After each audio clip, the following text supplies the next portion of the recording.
All right, peace, man. Good Tuesday evening. I'm gonna drop a quick video. I want to talk very briefly with y'all about the Eagles offense and what they the offensive struggles early on. The offense has not been clicking like we thought. And one thing I'll tell you, right, is that you got to ask yourself. First of all, I'm gonna give you certain reasons why I believe the offense is not clicking.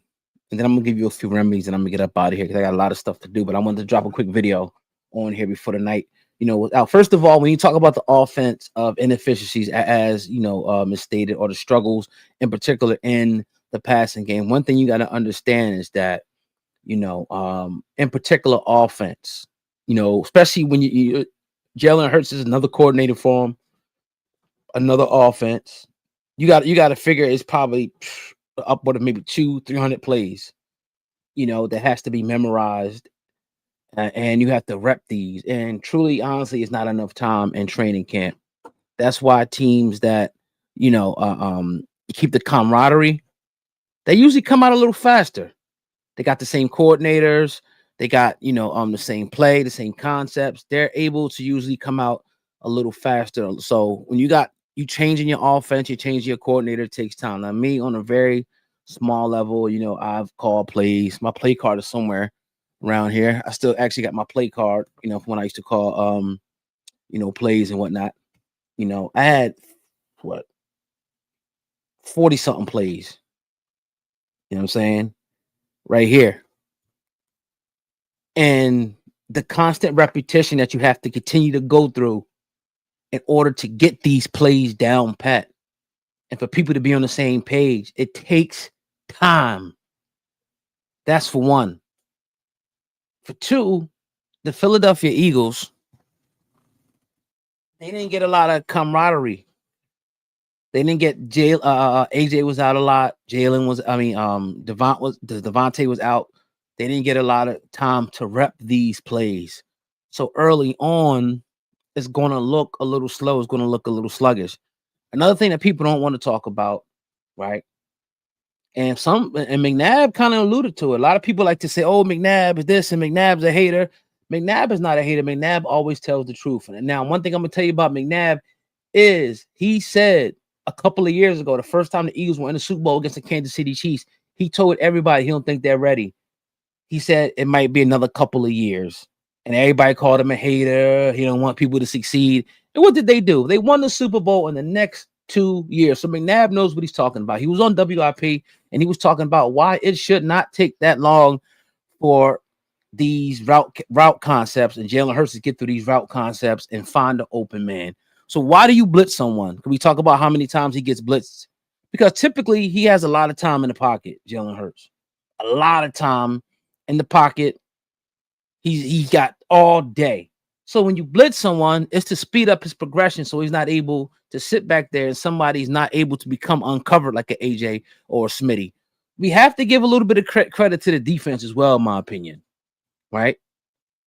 Because once you put yourself on that pedestal and we say we the 100 and you won a Super Bowl, everybody's main mission is how the hell we going to stop this Philadelphia Eagles offensive attack? How are we going to stop this attack? Well, all right, this is what we're going to do. We're going to do this. We're going to do that. Kevin Patullo was talking today. He said they asked him, how come you're not getting to some of those different, plays that we know you guys can run, in particular QB runs? He said today the defenses are not allowing him. One thing about Tom Brady, he was check down king. Whatever the defense gives him, he was taking it. That's what Jalen Hurts is doing, right? Another aspect that we got to come full circle with this. This was the same thing we were talking about last year and the year prior. So what's the common denominator that nobody wants to say? And Jalen's my man. Like, it's Jalen Hurts. But that being said, I believe 100% in Jalen Hurts. I believe 100% that this offense will get things turned around. I do. Because when you look at a hire like Kevin Patullo, it's not just like this is Nick's friends. This is an organizational decision to say that he's the next man up. It's not because he's Nick's friend and Nick said, I'm sure he had a little bit of influence, but remember, everybody used to talk last year. Oh, Nick, he don't have no say so. They picking his coordinators and da, da, da, da.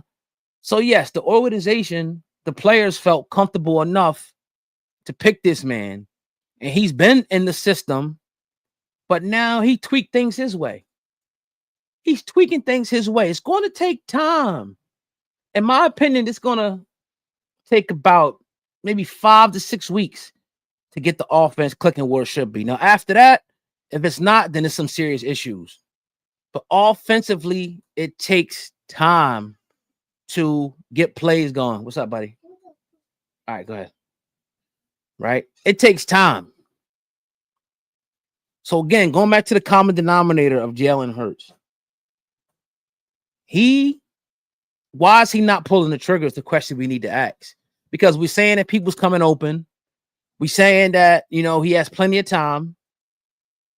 Why is he not pulling the trigger will be the question. Why is he not pulling the trigger? 4,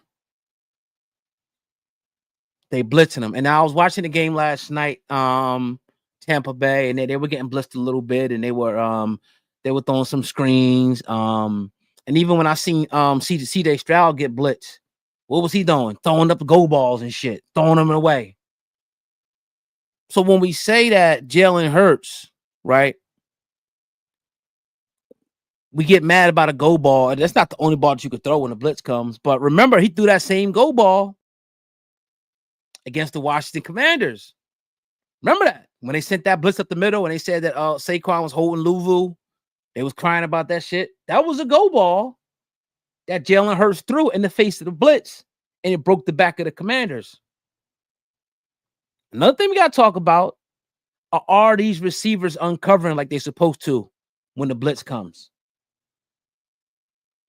Are they? And that's yet to be determined. So these are things that we have to really look at. And, yes, things could be a little different, but I'm going to let this man get his feet up under him. I'm going to give this man I'm going to give this organization sometimes, because even though you're calling the plays, it's like a 5 or 6 man team. Like, you got people in your ear, you got people looking at tendencies, you got people suggesting things to you. It ain't just this one man. People don't realize that. What do you think those people are up? Ray.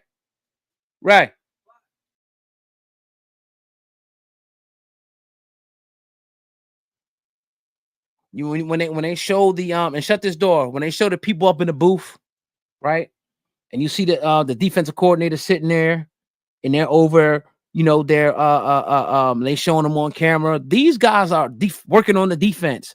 These guys are working on the offense. So it's a team effort. Ultimately, Patullo has the call, but let him get a feel for it. Think about when you had your job, or you started your business, or when you started doing something, or even started driving a car. You wasn't as nice as you is right now, right?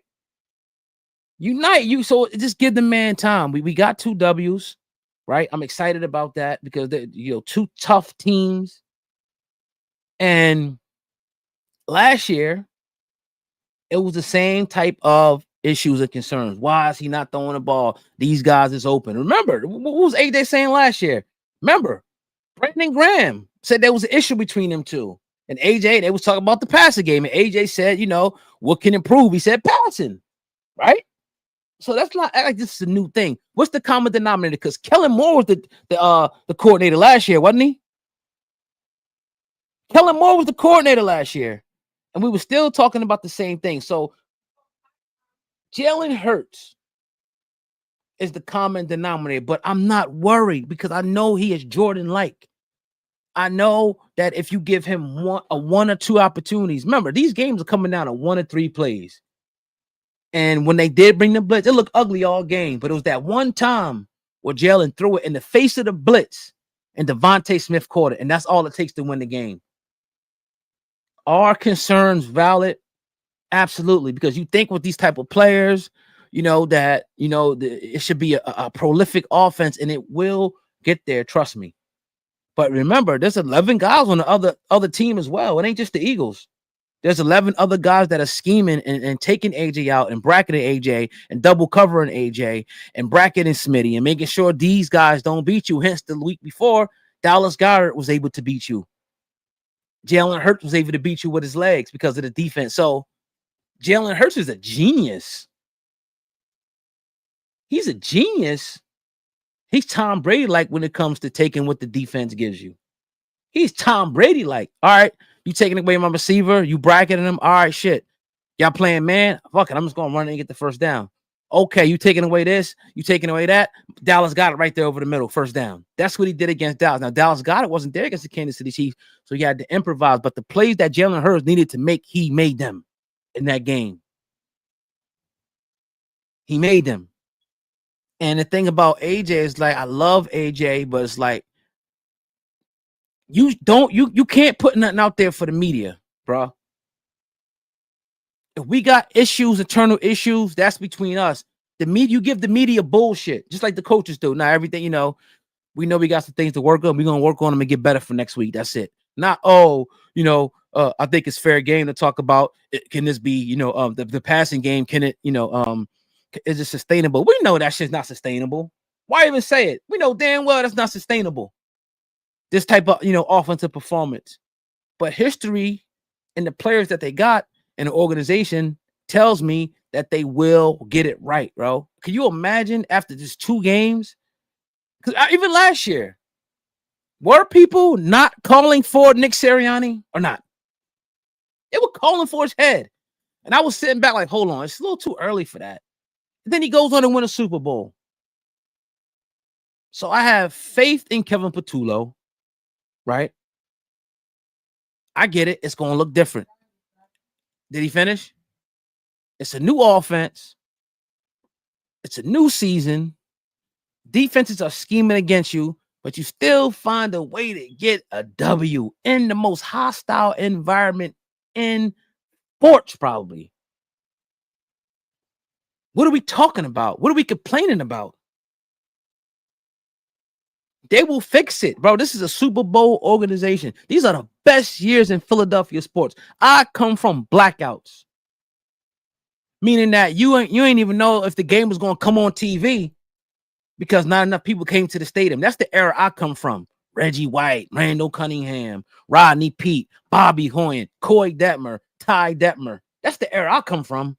So I've seen this team when they were fucking horrible. Let's enjoy the ride. Let's not nitpick every little fucking thing that goes on and shit. Now, you could talk. I mean, obviously we could talk about it. It's fair game, but I know this team is going to get the shit right. I know they're going to right the ship. I know they are because I know the quarterback that we got, Jalen Hurts. I know he's the man. I know he's going to get it done. I guarantee he's going to get that shit done. I fucking guarantee it. And they're going to come out and they're going to have a big passing game. And then we all going to say, oh, let's see it again. Or let's see this again. No, we're going to be fine.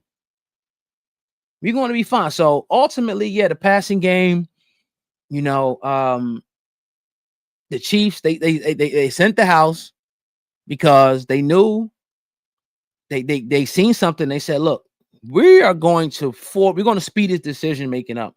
And when you looked at the chart, they said he was getting the ball out in like 2.8 seconds. It's usually like 3.3, like the slowest. So they want to speed that progression to force him into make a mistake. But Jalen Hurts did not make a mistake. Last year we was talking about Jalen Hurts turning the ball over, right? And then them dumbing down the offense. Look, whatever it takes to win, you got to be committed to doing whatever it takes to win. And for the most part, I think most people in this team are. Now, should you be getting AJ the ball? I said it before. Fuck yeah. If I'm the offensive coordinator, I got hella plays for AJ. I got hella plays for AJ. What we talking about? I got hella plays for AJ. I got plays for Smitty. But if the defense is the defense is taking this away, this is just football 101. You can't force nothing. The defense is taking this away. This is what we're going to do. The defense is taking this away. This is what I'm going to do. They're not letting me do this. All right, this is what we're going to do. That's what an offensive coordinator does. He adjusts. They taking this away. all right, this is what we're gonna move this over here, we're gonna move this over here, we're gonna do this. It's a chess match. Anybody ever play chess? It's a chess match. It's not checkers where you're just jumping over. No, you gotta adjust and adapt to what defenses are doing, and still being able to win that game. I thought was huge, bro. No matter how I got done, and then we say another thing, which is pissing me off. If Dallas would have scored, if Kansas City would have scored, so fucking what? We could have got the ball back and scored, bro. We don't believe in our quarterback now? So what if Dallas would have scored? It was still time for our offense to go and fucking score. Or if CD would have caught the ball. So what? It was still time. It was still time. If Kansas City would have scored, how much time was left on the clock if they would have scored last week? So what are we talking about? I believe full well that Jalen Hurts would have did whatever he had to do to get us to win that game. That's the faith that I have in my quarterback. I've seen it time and time again. Even when I personally doubted him, I seen him come through in the fucking clutch. Every single time he's come through in the clutch, whether it be a big run, a big time pass, whatever. Now, yeah, teams, let them blitz. Let them blitz. Let them keep blitzing, because once you burn their ass, it's going to be a problem. So that's my thoughts. I'm moving on to the Rams, which I think we're going to beat the Rams, right? You know why? I feel like all we got to do is get pressure on the quarterback. Fuck him up. Fuck Stafford up. He's a sitting duck. You give him time back there, he's going to eat you alive. You got to pressure him. And I like how they're bringing Makuba. I like how they're bringing Jihad. And that's one thing I talked about too. Look at the genius of Howie Roseman, bro. Two of your rookies in there starting. Makuba and Jihad Campbell making plays already. Not to mention that you just brought in Carter, Jordan Davis, Quinyon, Cooper. Those are 6 people that Howie drafted that's making an impact right now. Right now. Zadarius Smith looking like a dog. Like, come on, bro. We're gonna put this shit together. We're gonna put this shit together. And when we do, we coming for the fucking Green Bay Packers, since they the best team out there. We coming for your ass. Let's go. Let us put this shit together. And once this offense, when the camaraderie does come together, it's going to be dangerous. You watch what I tell you. September the 6th, 9:18 p.m. Wait until this offense comes together. It's going to be like nothing you never seen. You watch. You watch. I'm telling you, bro. I know this team. I know Jalen, AJ, all of them. Watch. You'll see. And you're probably going to see it this week. But that's my thoughts on it, man. I was on here way too long. Hit me up, bro. It's your boy. Oh, God. The Black Ball Sports Podcast, man. Guys, hit the thumbs up on the video. I appreciate y'all.